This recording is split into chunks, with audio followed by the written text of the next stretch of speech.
Natasha Jones with D210 TV and Spectrum Sports. Big night for the SMU Mustangs as they took on their second Big 12 team in the TCU Horned Frogs. Tonight's game had a lot of similarities from the Baylor game in that in the first half they held the Horned Frogs to just 6 points. Unfortunately, the second half looked very different as wide receiver Diarse in the first play of the third quarter scored a 75-yard touchdown.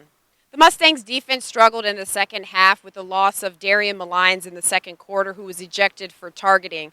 The TCU Frogs were able to shut out the Mustangs 27-0 in the second half for a final score of 33-3. On SMU's side, they were unable to score a touchdown tonight, and wide receiver and standout Cortland Sutton, who started off the season with 4 touchdowns in the first 2 games, he finished with 113 receiving yards. Mustangs quarterback Ben Hicks went 19 of 35, throwing 2 interceptions, and running back Braden West, who had a career best last week, was held to just 46 yards against the TCU defense. You got to tip your cap to them. They played well in the second half. I mean, we got to play better offensively, man. Our defense is on the field too much. You know, we put together some drives every once in a while, and then we can't finish anything right now. We got to find a way to finish drives, score touchdowns, and keep our defense off the field, man. I'm just proud of how our defense continues to play. But man, I got to find a way to get us in the end zone. You know, we continue to drive the ball, but we just can't score points. So that's on me, and I'm going to continue to work on that and find a way to do that against Temple next week. The Horned Frogs quarterback Kenny Hill had 452 passing yards, completing 31 of 45.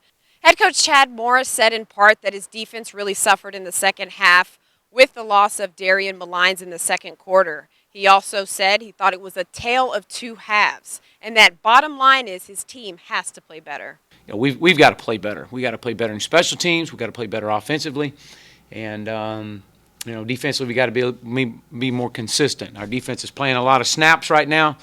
It's our inability to move the football and get it in the end zone is really putting our defense in a bind. And we're not, again, I've said it 2 weeks ago, I mean, we're not built for that. We've got some depth in our D-line, but we don't have the depth that we need to have to play at this level. SMU, now 2-2 overall, will start American Athletic Conference play on the road against the Temple Owls. TCU will start their Big 12 conference play, now at 3-1, against the Oklahoma Sooners. This is Natasha Jones with Spectrum Sports and D210 TV, and you've just been credentialed.